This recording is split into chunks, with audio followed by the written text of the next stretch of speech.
Pinagulat ng Coordinating Council of Private Educational Associations o COCOPEA ang panukalang batas na layong gawing 3 taon na lamang ang kulayo mula sa kasalukuyang 4 na taon.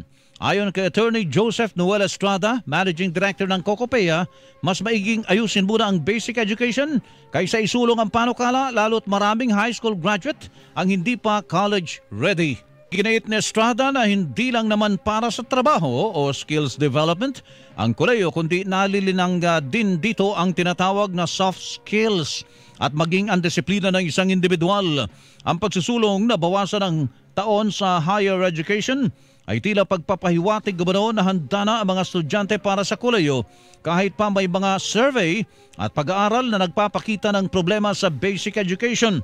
Iginit pa ni Estrada na academic o unit requirements ang tinitingnan para makapagtapos sa kolehiyo ang isang mag-aaral. Samantala, suportado naman ng Parents and Teachers United Advocates Association of the Philippines ang panukalang paiksiin sa 3 taon ang kolehiyo.